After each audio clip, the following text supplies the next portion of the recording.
This is a team that is hot. Mark said it. I'm saying it. This is a team that is hot. They have now won 6 games in a row, beating the Colts, beating the Jaguars, Titans, and Bears, all on the road. Those 3 tough games were on the road, and then they beat Arizona Cardinals team, and they dominated Atlanta Falcons team. And that is the number 6 seed in this week's power rankings, the Minnesota Vikings. Mark. I agree with this one. Like I said, I think they are a hot team right now. Laura, I said it. They are a hot team. I totally think that. I think Sam Darnold is actually playing really hot for them as well. Like 5 touchdowns in the game. The guy was killing it yesterday. I know it's Atlanta defense, but still, like you said, they've won 6 in a row. You got to give it up to a team that is winning like that, despite however they're doing it. They keep proving me wrong, and I gotta admit, like, they are a good team. They are a very, very good team. And I'm looking for the post that was posted earlier today in our NFC North Trash Talk group. I believe it was by Laura, if I'm not mistaken. Here it is. So Sam Darnold so far this season, Hoffy, has more passing yards than Lamar Jackson. He has more touchdowns than Josh Allen, and he has fewer interceptions than Patrick Mahomes. And the Vikings are tied for the 3rd best record in the NFL. But I only have them sitting at number 6. Are you okay with that? Yeah, I mean, you haven't been on the bandwagon all season. You know, the train has already gone by the station. You're not welcome on it.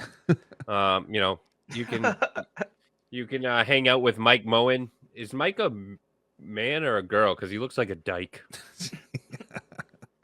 Wow. So when I look at the Minnesota Vikings, right, I see a team that is improving each and every week. Earlier this season, when they were 5-0, right, and I believe JJ was getting about 80 yards a game, he's like, I want to break that 100 yards. And I said, this is the beginning of the end for the Minnesota Vikings. And I was spot on. They lost the next two games. Then I got a little ahead of myself. I'm like, they'll probably lose the next 7, right? I was strictly trolling that, but I said, hey, we're waiting for the other shoe to drop. Mark, you and I were kind of on the same page there. We're like, yeah, they are winning. Yeah, they're 5-0, but Sam Darnold just doesn't look very good. He put the ball on the turf a lot. He's throwing a lot of interceptions. Just doesn't look great. Or not interceptions, but he was throwing the ball up in those 50 balls per se. And Laura says, come on, Buck, the Vikings should be a top 5 team. So, Mark, we were down on them.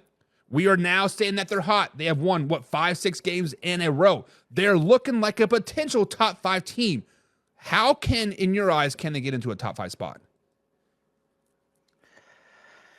That's tough. For me, I guess if they deserve top 5 is if they get closer to the number 1 seed. They're pretty close now. If they supersede Detroit and Philly, then yeah, you got to give them top 5, if not even top 3. I mean, honestly, they're only a game out, right? If the Lions lose to the Bills on Sunday, they are now tied, right? They're tied for that first seed, even though the Lions still have the head-to-head tie breaker there.